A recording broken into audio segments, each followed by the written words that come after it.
MQR has always had special interest in women's health and anemia. What is the strategic approach that MQR has adopted to gain dominance in this segment? So let's understand where is the problem.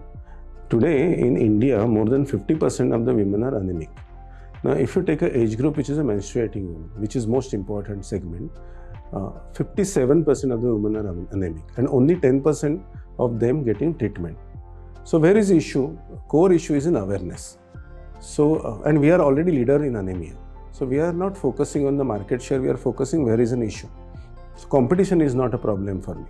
So we are focusing on how do we get more patients and more doctors aware that this is an important segment to be addressed. Now, if I want to address this, we decided that our focus area has to be the clinic of a doctor. So we have put through our AIM vocal program, which is basically a kiosk in the doctor's clinic, to educate the patients who come there with a gamification and a simple communication about the areas like anemia, breastfeeding or menstruation. So there are different videos which we have provided. It's a very interesting one. Now that brings an awareness amongst women that yes, this is an important area and at least she would understand that she needs to check if she is anemic. Similarly, at a doctor's level, we are telling doctors that please diagnose. Please get a test done that if the patient is anemic. Now, if that is done, a sizable number of patients would understand they need a treatment. Now, what kind of treatment they would need depends on the severity of anemia. Anemia could be mild, moderate or severe, and they would have a different types of the treatment based on the type of the anemia. So that's the way we are looking at it. We also have various websites created or a Facebook page created which can build an awareness. But focus is on one is the patient awareness and second is diagnosis at the clinic. That's the way we are addressing overall gap in India, which is women with anemia not getting treated. Orophar has gained number one position in sales units on MAT. Can you tell us a little about this journey? Okay, so Orophar basically as a brand has three different SKUs. Two in injectable and one is in oral, which is our focus. So in oral side, it's a Orophar XT, which is a ferrous ascorbate. And in injectable side, it's a FCM, ferrous carboxymaltose, and iron sucrose, which is Orophar S. So there are three different molecules with the name Orophar. We realized that there could be different focus area of each one of them. When it comes to Orophar XT, the issue which we were having were two. One is the number of gynecologists which prescribes Orophar XT as a brand. In the beginning of year were still 8,000, and we decided to increase this base to around 12,000. The second thing is, as a company, we had a significant skew towards West. So we needed to grow in the non-West area. So where we were genuinely very strong market leader, we still focus on market shaping. But where we are not strong leader, we had to get into share acquisition. So we had a geographical strategy and we also had a strategy to expand the base. When it comes to Orophar FCM, which is an injectable brand over here, currently we are growing at around 50% growth over here. How do we get to that growth is again two areas. At base level, only 5,000 gynecologists were prescribing it. So we need to still expand. But here, this 5,000 gynecologists were prescribing in non-core area, that is non-pregnancy earlier. And they were focusing on not a right SKU, which was a 500. The right dose could be up to 1.5K. So we are focusing on getting into second and third trimester of pregnancy, getting with the right dosage. That has given us a huge boost in the sale for injectable. and Orophar S, which is a third SKU, which is more for the patients who are having a lower economy background. So that was a completely different strategy. So we decided that we have 3 SKUs, they need to be treated as 3 brands, and they need to have a different approach, both in terms of the strategy as well as the geography. While you have asked me about Orophar, as a company we have 2 more brands of Orophar. One is, or the same molecules, one is Ferrium and second is Ensica. These also go to a different specialty but same type of the indication. For example, Ferrium 1K goes to the cardiology for heart failure patients, and that also needed a different types of focus. How do we get into the awareness of the cardiologist that heart failure patients needs to be diagnosed, and what is the way of diagnosis? It's not about HB level but a ferritin level. And similarly in oncology patients, it's always better for a chemotherapy patients to get anemia treatment than to get for a plasma replacement. Nephrology patients, they should be aware that what is a way in which we need to get what kind of patients, how do we want to get treatment. We also had a different SKUs for these different specialties. As a company, we focused a lot on specialties with different brands, with different strategy, and that was working. So all my brands in therapies are working. Oncology, we have grown the brand from almost 10 lakhs per month to around 1 crore per month, 10 times. Nephrology also we have grown by around decent, close to 100% growth. Cardiology we have been able to grow by again close to 70 to 80% of the growth.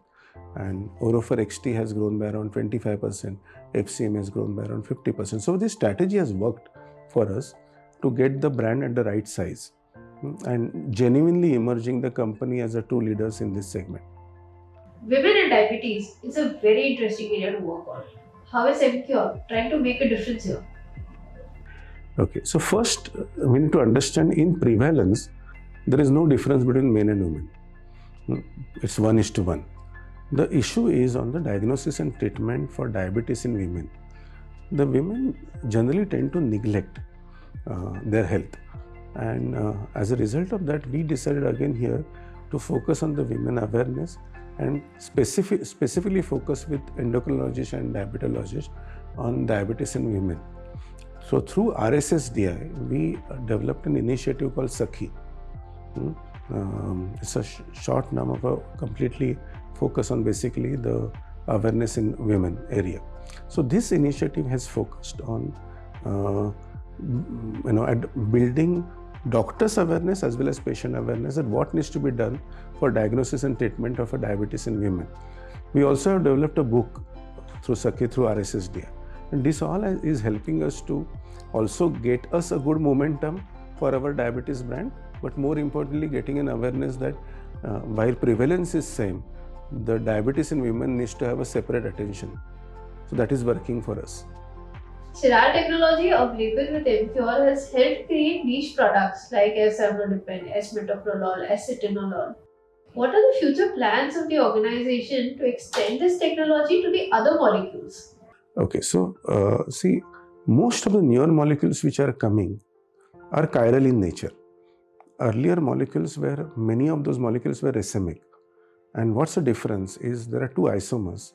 One is really effective, but second isomer is not having any major benefit for the indication of the patient. But both are having side effect. So when I'm going chiral, in a layman's word, I'm only focusing on that isomer which is important for efficacy. By focusing on that, either I can reduce the dose by 50% because I'm only giving that, or I'm reducing the side effect by half. So that is really working. So that has worked for the brand like S-amlodipine easily because the side effect over here was pedal edema, and that is visible. So when I tell doctors that if you give half the dosage of amlodipine, you are getting a right level of blood pressure control and you don't get a pedal edema, doctors could buy it easily. When it came to metoprolol, its side effect control was not visible. So while it's a chiral product, still many doctors are giving a full dosage, not half the dosage for S-metoprolol. And beyond a point, we are not in a position to tell doctors, and many of the newer beta blockers would be chiral in nature. In this entire bracket, we had one more molecule, S-citinolol, which is also more than 2 times more potent in really speaking, or less side effect wise in terms of plain citinolol.